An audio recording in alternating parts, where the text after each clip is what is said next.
জগরাটে প্রতিবেশী হলো আমাদের পার্শ্ববর্তী দেশ হিন্দুত্ববাদী ভারত। আমরা চাই বা না চাই, এরা আমাদেরকে যুদ্ধরা চাপায় দিতে চাচ্ছে। মুসলিম উম্মাহ আমরা ঝগড়া আকবারায় করতে যাই না, কিন্তু আমাদেরকে কেউ জুলুম করলে আমরা বরদাস্ত করি না।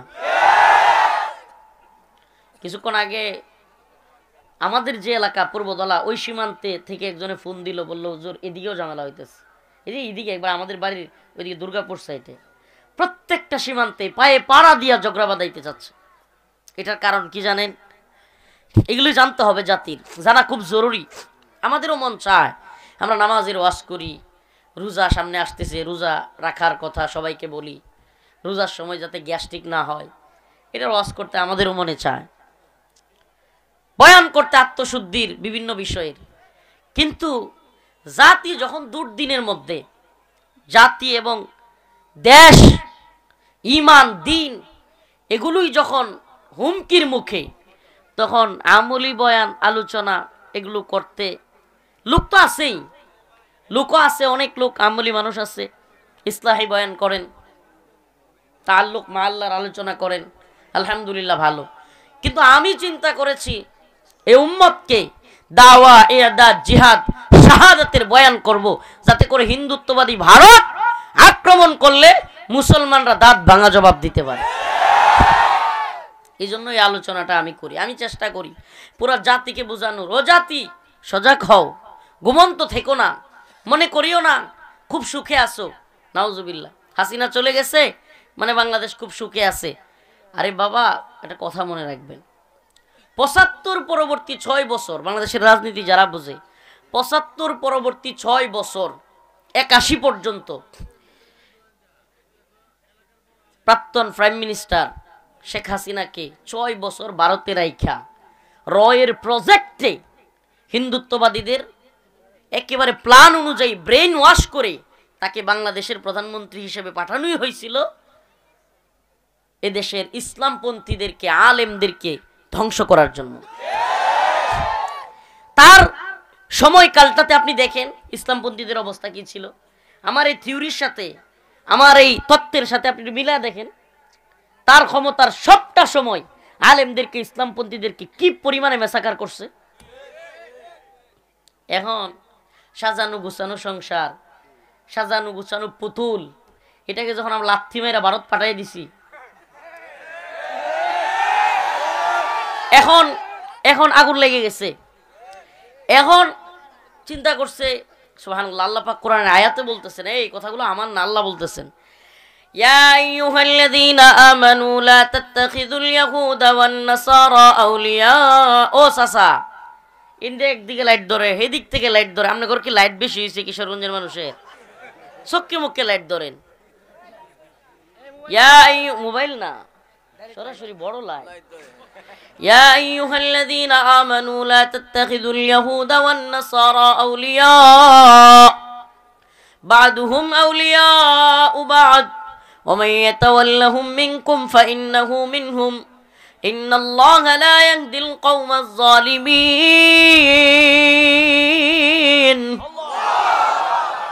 আল্লাহ পাক দেখেন সুস্পষ্ট কত সুন্দরভাবে বলতেছেন, হে ঈমানদাররা, তোমাদের মধ্যে যারা কিনা কাফের মুশরিকদের সাথে বন্ধুত্ব করে, ওমাইয়া তাওয়াল্লাহুম মিনকুম ফাইন্নাহু মিনহুম, তারা তোমাদের দলের কেউ না, বরং কাফের মুশরিকদের দলের লোক। আচ্ছা বলেন, যে চলে যাওয়ার কারণে হিন্দুত্ববাদীরা, কাফেররা এত নারাজ, সে কি আমাদের লোক নাকি ইন্ডিয়ান লোক? হ্যাঁ বুবু, তুমি মেড ইন ইন্ডিয়ান, ঠিক কি ঠিক না? মেড ইন ইন্ডিয়ান যদি না হইতো, চলে যাওয়ার সাথে সাথে এখন দেশ দখলের হুমকি, বন্যার পানি ছেড়ে দিয়া দেশবাসীকে ভাসাইয়া দেওয়া, এগুলো হইতো? তার মানে বুবু এতদিন গোলামিটা ঠিকঠাক মতো করছে। এই জন্য আমি মাঝে মাঝে বলি যে আমরা জেলে গেছি কিন্তু গোলামি করছি আল্লাহর, রিমান্ডে গেছি গোলামি করেছি, ফাঁসির দড়িও যদি গলায় লাগে গোলামি। কিন্তু এরা প্রধানমন্ত্রী থাইকাও, কাদের, ইনু, মেনন, হাসান মাহমুদ, এরা মন্ত্রী থাইকাও গোলামি করছে ভারতের। এরা মন্ত্রী, প্রধানমন্ত্রী, রাষ্ট্রপতি থাইকা গোলামি করছে ভারতের, আর আমরা জেলে গিয়েও, রিমান্ডে গিয়েও, ফাঁসির দড়ি ঝুইলাও গোলামি করেছি কার? সুবহানাল্লাহ। আচ্ছা কোন তো আল্লাহর গোলামরা জিতবো নাকি মুদির গোলামরা জিতবো? সুবহানাল্লাহ। আল্লাহর গোলামরাই জিতবে, আল্লাহর গোলামরা মায়ের খাবে, কিন্তু পরিশেষে বিজয় কাদের হবে? আল্লাহর গোলামদের। এই যে একটা অস্থিতিশীল পরিস্থিতি তৈরি করতে চাওয়া, এই স্বাভাবিক কথা বলতেছি, এই বাংলাদেশের দালাল মিডিয়াগুলো, এই ইউটিউবাররা মিডিয়া না, এগুলা তো সাইট মিডিয়া, কিন্তু আসল যে মিডিয়া যেগুলোকে বলে মেন স্ট্রিম মিডিয়া, এই মিডিয়াগুলো, এই গাদ্দারগুলো আমাদেরকে একটা ঘুমের মধ্যে রাখছে। ঘুমের মধ্যে বুঝে আজকে টিভিতে খবর দেখাক যে ভারতীয় সীমান্তে বিশাল ঝামেলা হচ্ছে, যে কোনো মুহূর্তে যুদ্ধ লাগতে পারে, পরিস্থিতি ভয়াবহ, দেখবেন মানুষের ঘরবাড়ি খাওয়া নাওয়া ছেড়ে দিবে। এটা হলো মিডিয়ার পাওয়ার। আমরা এখন যতই কথা বলি মানুষ বুঝতেছে না, মিডিয়া ঘুমন্ত রাখছে মানুষকে, কিন্তু পরিস্থিতিটা আসলে ভয়াবহ, পরিস্থিতিটা ভয়াবহ। আল্লাহ না করুক, আপনাদেরকে একটা নিউজ দেই, প্রায় 10,000, প্রায় না 10,000, এটা বিবিসি, আল জাজিরা সহ বিশ্ব মিডিয়ার নিউজ। এক কাশ্মীরে 10,000 মা বোনকে ধর্ষণ করছে হিন্দুত্ববাদী ভারতীয় প্রশাসন। একজন দুইজন, 100-200, কত? এটা BBC, Al Jazeera, Washington Post, CNN, বিশ্বের নামি দামি যে মিডিয়াগুলো, এগুলোর খবর। 10,000 মুসলিম নারীকে ধর্ষণ করছে হিন্দুত্ববাদী ভারতীয় প্রশাসন। তাইলে আমরাও কি চাই যে হিন্দুত্ববাদী ভারত আমাদের মুসলিম মা বোনদেরকে এভাবে ধর্ষণ করুক? হ্যাঁ, ভাইয়ের সামনে বোনকে, মায়ের সামনে মেয়েকে, বাবার সামনে মেয়েকে, স্বামীর সামনে স্ত্রীকে হিন্দুত্ববাদী ভারত কাশ্মীরে ধর্ষণ করেছে।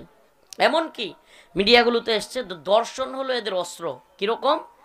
যে একটা পরিবার বা একটা বাড়িতে প্রকাশ্যে যদি হায়ানার মতো 3-4 জন ধর্ষণ করে কোনো মেয়েকে, ওই বাড়িতে এমন পরিস্থিতি হবে, ভয়ে কেউ আর কথা বলতে চাইবে, স্বাভাবিক। এই জন্য এটা একটা ভয়, আতঙ্ক ছড়ায় দেওয়া, যে দেখ তোরা যদি আমাদের বিরুদ্ধে দাঁড়াস তাহলে তোদের হাল এরকম হবে। এটা একটা অস্ত্র এদের। প্রিয় ভাইরা আমার, বন্ধুগণ আমার, হুঁশিয়ার তো করতে পারি আমরা, শুধু হুঁশিয়ার নয়, আমরা এমন ব্যক্তি নই যে আপনাদেরকে ময়দানে রেখে পালিয়ে যাব, আমাদেরকে ময়দানে ছেড়ে দিয়ে এসি রুমে বসে থাকবো। আমরা এমন লোক নই। ওয়াল্লাহি বিল্লাহি তাল্লাহি কসম আল্লাহর, হিন্দুত্ববাদীরা যদি মনে করে বাংলাদেশ দখল করবে, তবে তাদেরকে বলতে চাই, মুহাম্মদ বিন কাসিমের ইতিহাস পড়ো, সুলতান সালাউদ্দিন গজনবীর ইতিহাস পড়ো, সুলতান আইয়ুবের ইতিহাস পড়ো। মুসলমানরা চুপ থাকার, গোলামি করবার জাতি না, মুসলমানরা তোমাদের দাঁত ভাঙা জবাব দেবে।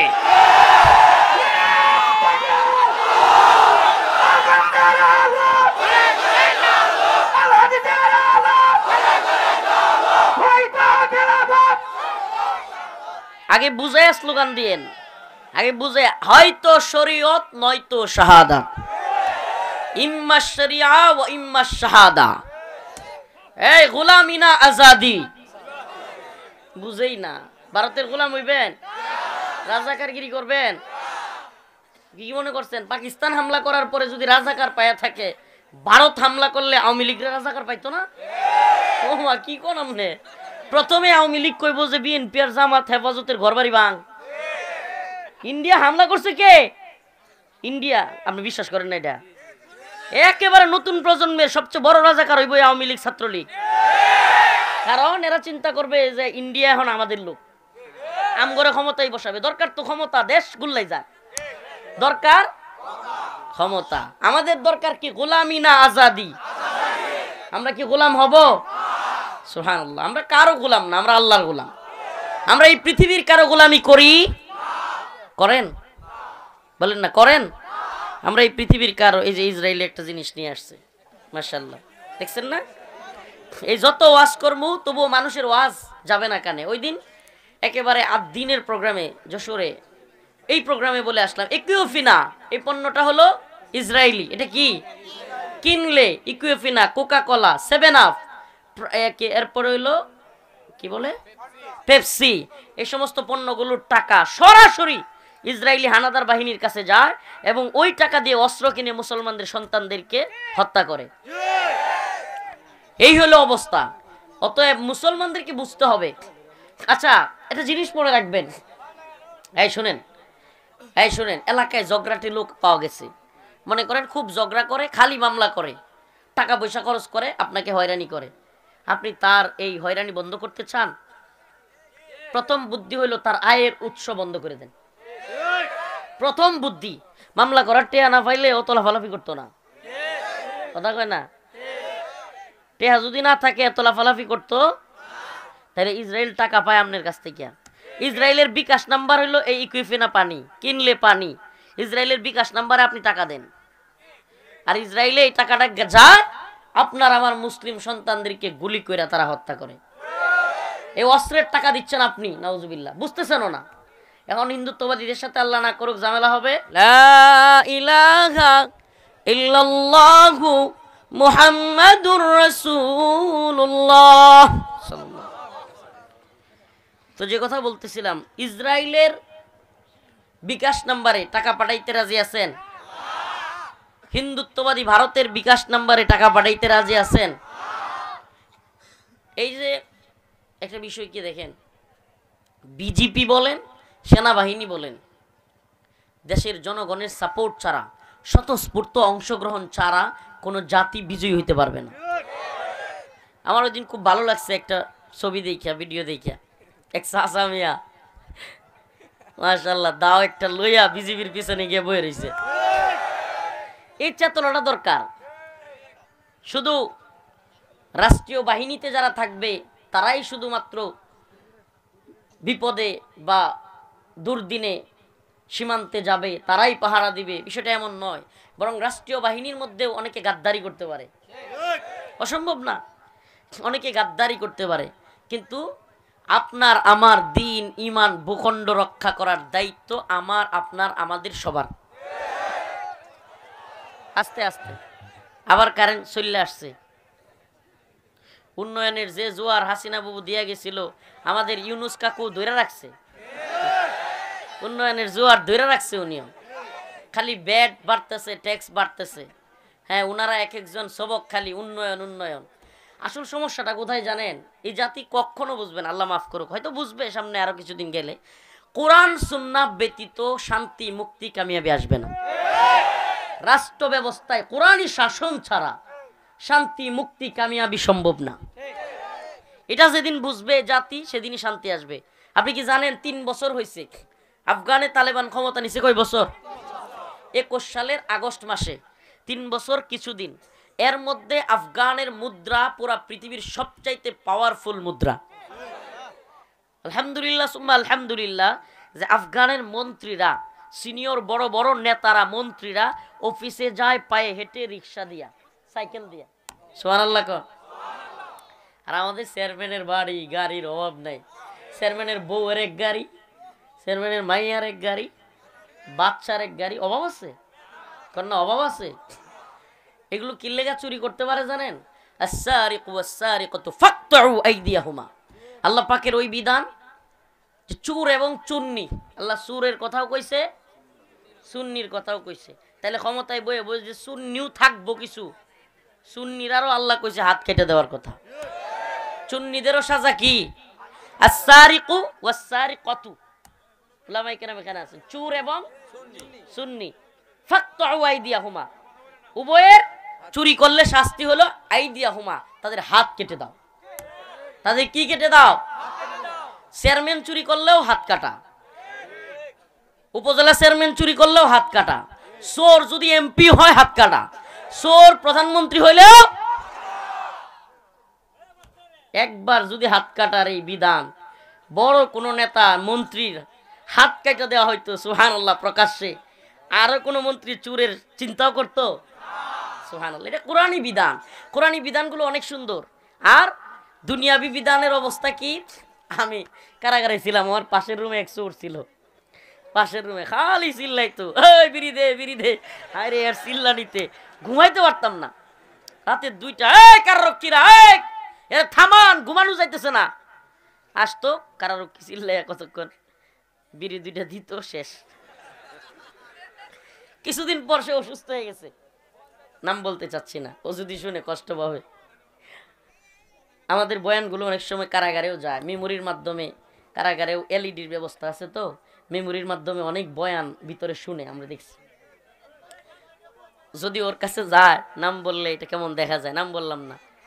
তো অসুস্থ হয়েছে, ওরা নিয়ে গেছে হসপিটালে, বুঝছেন। এখন হঠাৎ করে চিল্লা চিল্লি বাইরে, রুমের ভিতরে আমি তো আটকা। কিরে কি হয়েছে এত চিল্লা চিল্লি কে? কারারক্ষীদের প্রধান সেও আসছে, সুবেদার বলে, কারারক্ষীদের প্রধান রে কয় সুবেদার সাহেব আসছে। সবাই কিরে চিল্লা চিল্লি, চিৎকার চেঁচামেচি, কাহিনী কি? শুনলাম যে হসপিটালের চাকু আছে না, বিভিন্ন কাজ করে বা অপারেশনের চাকু, কেসি, এরপরে হসপিটালের মশারি, এরপরে হসপিটালের সিসি ক্যামেরার তার, এগুলো পাওয়া যাইতেছে না। আমি মনে মনে কই কাজটা তো কেটা করছে জানাই আছে। চোর ভিতরে গিয়ে আরো বড় চোর, ডাকাত ভিতরে গিয়ে আরো বড় ডাকাত। এটা কি শাস্তি হলো না প্রমোশন? কথা কন না, শাস্তি না প্রমোশন? আপনাদেরকে একটা তথ্য দেই, অবাক হয়ে যাবেন শুনলে। এটা এই বর্তমান পরিস্থিতি। আমাদের এই নেত্রকোনার একজন আলোচক, হয়তো কেউ কেউ চিনতেও পারেন, মুফতি হাফিজুল্লাহ কাসিম, নেত্রকোনার বাড়ি। হুজুর টঙ্গীতে থাকেন, ময়মনসিংহ থেকে মাহফিল করে যাচ্ছেন।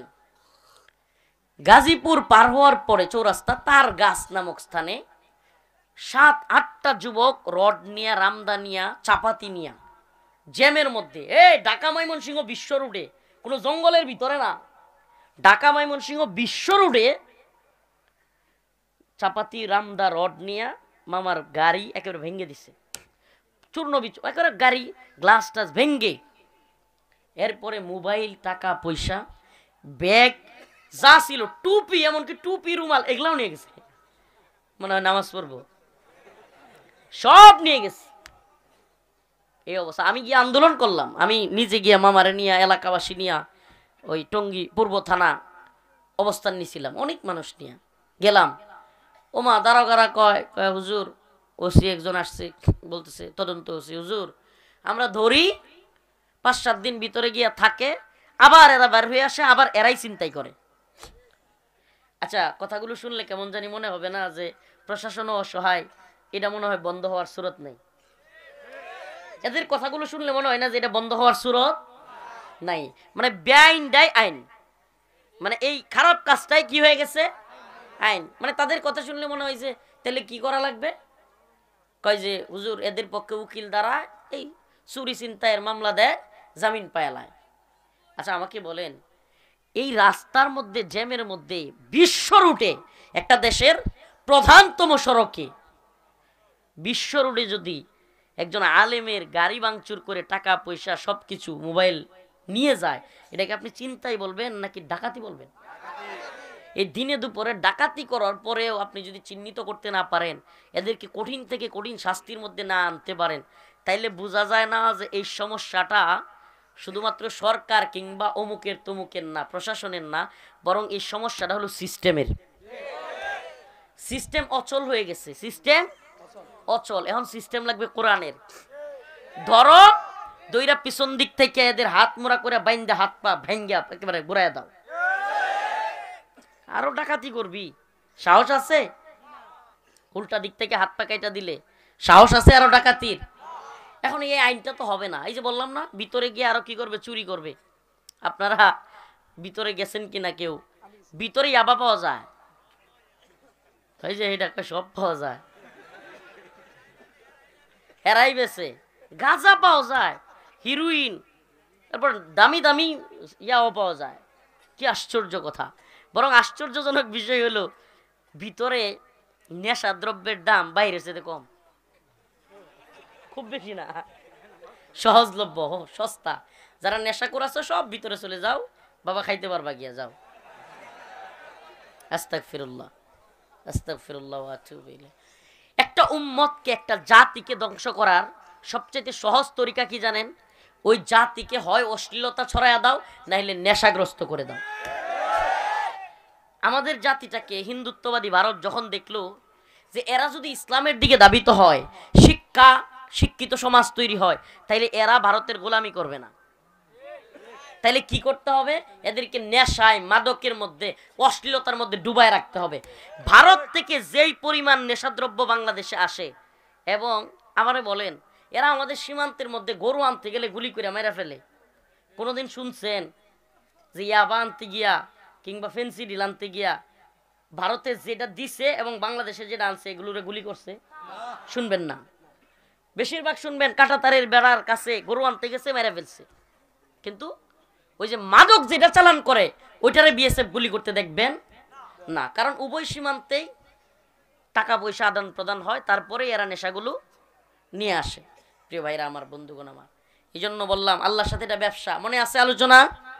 আল্লাহর সাথে একটা ব্যবসা।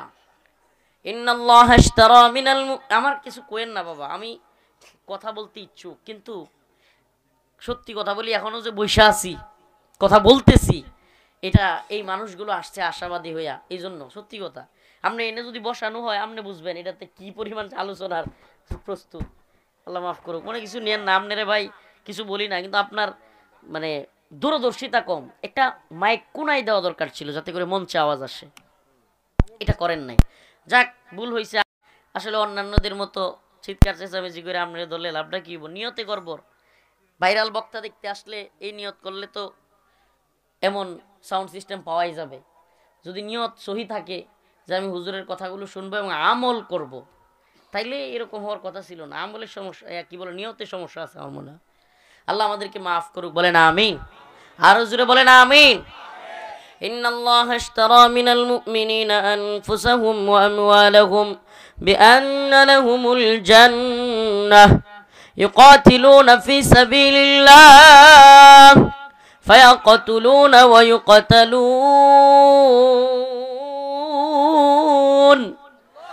আল্লাহ রাব্বুল আলামিন বলেন, ইন্নাল্লাহ ইশতারা মিনাল মুমিনিনা আনফুসাহুম ওয়া আমওয়ালাহুম বিআন্না লাহুমুল জান্নাহ। ও ঈমানদার, আল্লাহর সাথে মুমিনের একটা ব্যবসার কথা আল্লাহ পাক এই আয়াতে কারীমার মধ্যে বলেন। ও মুসলমান ঈমানদার, এই ব্যবসার মধ্যে ক্রেতা হলেন আল্লাহ। ক্রেতা কে? চিৎকার করে বলেন মানিল্লাযী ইশতারা। ক্রেতা কে? মানিল্লাযী ইশতারা। ক্রেতা কে? ইন্নাল্লাহ ইশতারা মিনাল মুমিনিন। বিক্রেতা কারা? বলেন না কারা? আল্লাহর মুমিন বান্দারা। আমওয়ালাহুম ওয়া আনফুসাহুম। পণ্যটা কি? জান এবং মাল। সুবহানাল্লাহ। পণ্য কি? ক্রেতা কে? বিক্রেতা কারা? পণ্য কি? জান এবং মাল। বিআন্না লাহুমুল জান্নাহ। বিনিময়ে কি পাবো? সুবহানাল্লাহ। এর চাইতে উত্তম ব্যবসা কিছু আছে? আর কোন ব্যবসা করবেন এটার চাইতে উত্তম? ক্রেতা কে? এই এখন নুরানির মতো মস্ক করাইতে হবে। ক্রেতা কে? ক্রেতা কে? বিক্রেতা কারা? পণ্য কি? আজকে এই ব্যবসাটাই লয়ে যান। জান, বিনিময়ে কি পাবো? সুবহানাল্লাহ। তাইলে আসেন না, যেহেতু আল্লাহর সাথে ওয়াদা হয়ে গেছে, ওয়াদান আলাইহি হাক্কা, আল্লাহর ওয়াদা তো সত্য নাকি? আল্লাহর ওয়াদা সত্য, মুমিনরা বিজয়ী হবে। এটা কার ওয়াদা? কাম মিন ফিয়াতিন কলিলাতিন গালাবাত ফিয়াতান কাসীরাতান বিইذনিল্লাহ। সুবহানাল্লাহ। ছোট ছোট দল আল্লাহর উপর আস্থা এবং ভরসা রাখলে আল্লাহ পাক বড় বড় দলের বিরুদ্ধে বিজয়ী করবেন। সুবহানাল্লাহ। আমরা বিজয় দেখছি না দেখি নাই? বদরে ছোট্ট দল বিজয়ী হয়েছে কি হয় নাই? আফগানে, সিরিয়ায়, সব জায়গায় ছোট ছোট দল বিজয়ী হয়েছে না হয় নাই? প্রিয় ভাইরা আমার, বন্ধুগণ আমার, আল্লাহ নবীর এক সাহাবীর ঘটনা বলেই শেষ করতেছি। হযরত জুলাইবিব। নাম কি? হযরত জুলাইবিব। এই ঘটনা সবাই বলা জানা দরকার, এবং আমাদের নতুন করে কিছু জুলাইবিব দরকার। সুবহানাল্লাহ। হযরত জুলাইবিব ধুলামালি মিশ্রিত এক যুবক, পড়ে থাকতো মসজিদে নববীর আশপাশে, ধুলাবালি মাখা থাকতো শরীরে, পড়ে থাকতো সব সময়, খাবার নাই, শরীরে কাপড় চোপড় ভালো না, উচ্চ বংশ নাই, টাকা পয়সা নাই, কিচ্ছু নাই। আল্লাহ রসুল বললেন, জুলাইবিব বিয়েটা করবে না? সুবহানাল্লাহ। আল্লাহ রসুল বলেন, জুলাইবি বিয়েটা করবে না? হযরতে জুলাইবি মুচকি হাসি দিয়ে উত্তর দেয়, ইয়া রাসূলুল্লাহ, আমারে কে বিয়ে করবে? দ্বিতীয় দিন আবার, ইয়া জুলাইবি বিয়েটা করবে না? আল্লাহ রসুল বলেন, হযরতে জুলাইবি, ইয়া রাসূলুল্লাহ, আমারে কে বিয়ে করবে? হযরতে রাসূলুল্লাহ সাল্লাল্লাহু আলাইহি সাল্লাম আবারও বললেন, ইয়া জুলাইবি বিয়েটা করবে না? হযরতে জুলাইবি বলে, ইয়া রাসূলুল্লাহ, আপনি যে আমার বিয়ের কথা বলেন, আমার তো টাকা নাই, আমার বাবা মারও টাকা নাই, আমার বংশীয় মর্যাদা নাই, আমার কাপড় চোপড়ও ভালো না, আমার চেহারাটাও কালো, আমার কে বিয়ে করবে? আল্লাহ রসুল একটা টোকেন ধরাইয়া দিলেন, চিরকুট, বললেন যে ওই বাড়িতে যাবা, ওই বাড়ির আনসারি একটা মেয়ে আছে, ওখানে গিয়ে আমার চিরকুটটা দিবা। সুবহানাল্লাহ। কেমন মানুষ? যার চেহারাটা কালো, দেখতে কেমন? কালো, জামা কাপড় নোংরা, ময়লা, বালুতে মাখা, বংশীয় মর্যাদা নাই, টাকা পয়সা নাই, বাড়ি গাড়ি নাই, বাবা মাও গরিব, এমন একটা মানুষ আল্লাহ রসুল তাকে পাঠাইছে একটা চিরকুট দিয়া, বিয়ের প্রস্তাব দিয়া। কার বাড়িতে পাঠাইছে? আরবের তৎকালীন সবচাইতে মর্যাদাবান সম্ভ্রান্ত পরিবারের কাছে, এবং ওই বাড়ির আনসারের মেয়ে আরবের তৎকালীন সবচাইতে সুন্দরী রমণী। সুবহানাল্লাহ, সুবহানাল্লাহ। সুন্দরী রমণীকে বিয়ের প্রস্তাব দিয়ে পাঠাইছে। কার? একজন কালো, দেখতে চেহারাও ভালো না, সুন্দরও না, টাকা পয়সাও নাই, বংশীয় মর্যাদাও নাই, এমন একটা মানুষ যিনি চিন্তাই করতেন না কখনো বিয়ে করতে পারবেন। মানে তার যে চেহারা, তার যে টাকা পয়সা নাই, তার অবস্থান, সে ভাবতো জীবনে কোনোদিন বিয়ে করতেই পারবেন না। অথচ রাসূল সাল্লাল্লাহু আলাইহি সাল্লাম প্রস্তাব দিয়ে পাঠাইছেন আরবে তৎকালীন সব যুবকরা যেই মেয়ের লাগি পাগল, এমন একটা মেয়ের কাছে। সুবহানাল্লাহ। এখন উনার চেহারা দেখিয়া ওই যে আনসার, উনি মাথার থেকে পা পর্যন্ত দেখতেছেন, অবাক হয়ে গেলেন, তোমার কাছে আমার মেয়ে বিয়ে দিব? মানে কথাবার্তাটা কিরকম? তোমার কাছে, মানে এমন একটা লোকের কাছে, মানে উপর থেকে নিচ দিকে তাকাচ্ছেন। ভিতর থেকে মেয়েটা আওয়াজ শুনতে পাইল, ভিতর থেকে মেয়েটা আওয়াজ দিল, বাবা, যদি আমার রসুল তাকে পাঠাইয়া থাকেন, সে যেমনই হোক আমি বিয়েতে রাজি, বিয়েতে রাজি। এবার তার বাবা অবাক হয়ে বলল, মেয়ে, মা, একটু বাইরে এসে অন্তত চেহারাটা দেখিয়া তারপরে বলো।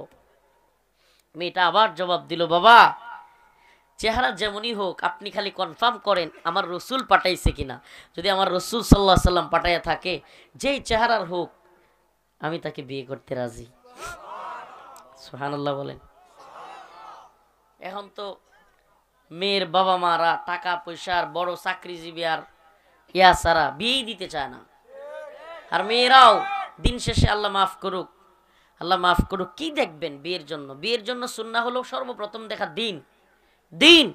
এই জন্য আমি মাঝে মাঝে প্রোগ্রামে বলি, ওই দিন ফেসবুকে পোস্টও করেছি, হে মেয়ের বাবারা, মেয়ের মারা, প্রিয় বাবা মারা, আপনাদেরকে বলি, মেয়ের জন্য ভালো পাত্র খুঁজছেন, ফজরের নামাজের প্রথম কাতারে এই ঠান্ডার রাত্রে ঠান্ডা পানি দিয়ে ওযু করে যে যুবক তার রবের হক আদায় করে, ওই যুবকটাকে চয়েস করেন। যে যুবক তার রবের হক এই কনকনে শীতে ঠান্ডা পানি দিয়ে ওযু করে আদায় করে, সে আপনার মেয়ের হকও সঠিকভাবে আদায় করবে, সে আপনার মেয়ের হক নষ্ট করবে না। আর বড় টাকাওয়ালা, চাকরিজীবী, বড় ব্যবসায়ী, এগুলো বড় বড় দেখতে গিয়া, বিদেশি, এইগুলা দেখতে গিয়া, আমি আল্লাহ মাফ করুক কাউকে ছোট করতেছি না, এদের মধ্যেও ভালো নাই তা না, কিন্তু দুনিয়া দেখতে গিয়া দিন শেষে সংসার কয়েকদিন থেকে। আর যদি দিন দেখতো মেয়েটার বাবা মা নামাজ পড়ে কিনা, মেয়েটার বাবা মা পর্দা করে কিনা, মেয়েটা বাড়ি ঘর এগুলো নামাজি পর্দা মেনটেন করে চলে কিনা, এগুলো যদি দেখতো, হ্যাঁ দুনিয়া তো লাগবেই, কিন্তু দুনিয়াটাকেই প্রাধান্য দিই আমরা, নাউজুবিল্লাহ, সৌন্দর্যকে আর সম্পদশালীকে, অথচ প্রাধান্য দেওয়ার দরকার ছিল দিনকে।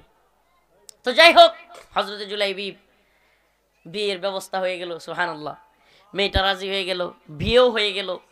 এবার একটা যুবক এবং একটা যুবতীর সবচাইতে গুরুত্বপূর্ণ দিন, গুরুত্বপূর্ণ রাত, গুরুত্বপূর্ণ সময়, এমন সময় আল্লাহ রসুলের সাহাবাই কেরামের পক্ষ থেকে, রসুলের পক্ষ থেকে ডাক আসলো, হাইয়া আলাল জিহাদ,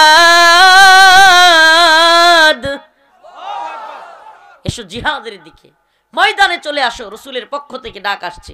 সুবহানাল্লাহ। হযরতে জুলাইবিব, যার জন্য সুন্দরী রমণী স্ত্রী, যে কল্পনাই করতো না সে বিয়ে করতে পারবে, এমন এক কালো যুবক তার জন্য ভিতরে অপেক্ষা করতেছে, সুন্দরী রমণী আরবের। এই সুন্দরী রমণী বসে আছে, কিন্তু রসুলের ডাক চলে আসে দ্বীনের জন্য। সে তরবারিটা নিয়া ঘরের বউকে রাইখা দৌড়ায় ময়দানে চলে গেছে। এটা কোনো গল্প না, উপন্যাস না, রসুলের সাহাবীর সহি হাদিসের বর্ণনা। হযরত জুলাইবিব ময়দানে চলে গেলেন। শুধু ময়দানে যান নাই, লোক দেখানোর জন্য দৌড়াইয়া যান নাই। সুবহানাল্লাহ। হযরত জুলাইবিব ময়দানে কাফের মুশরিকদেরকে হত্যা করতে করতে এক পর্যায়ে নিজেই শহীদ হয়ে গেলেন। সুবহানাল্লাহ। চিন্তা করছেন, রসুলের ডাকের প্রতি মুহাব্বত, আল্লাহ নবীর প্রতি তাদের ভালোবাসা, সুন্দর স্ত্রী। আল্লাহ মাফ করুক, এখানে এই ময়দানে এমন কেউ নাই এই অবস্থায় স্ত্রী রাইকা জিহাদের ময়দানে যেতে পারবে, আমার মনে হয় কেউ নাই। আল্লাহ মাফ করুক আমাদের, অসম্ভব। এই সাহাবীওয়ালা জিন্দেগি আমাদেরকে গঠন করতে হবে। এবার আল্লাহ নবী সাল্লাল্লাহু আলাইহি সাল্লাম ময়দানে গিয়া দিক বেদিক ছুটোছুটি করতেছেন। সাহাবায়ে কেরাম বললেন, ইয়া রাসূলুল্লাহ কি খুঁজেন? আল্লাহ নবী বললেন, আমার ভাই কোথায়, আমার ভাই কোথায়? আমি আমার ভাইকে খুঁজতেছি। সবাই বললেন, ইয়া রাসূলুল্লাহ আমরা তো আপনার পাশে। আল্লাহ নবীর চোখ দিয়ে পানি পড়তেছিল আর বলতেছিলেন, আমার ভাই জুলাইবিব কোথায়? সুবহানাল্লাহ।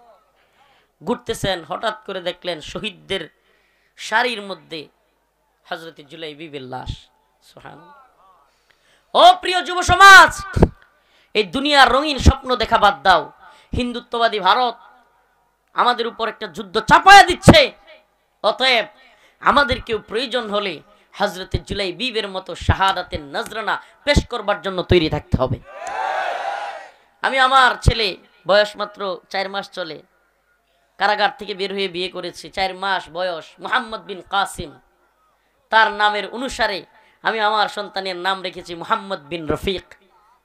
আমি চাই আমার সন্তান সহ আমাদের সন্তানেরা যেন এই হিন্দুত্ববাদী ভারতকে মুহাম্মদ বিন কাসিমের মতো নাস্তানাবুদ করে দেয়।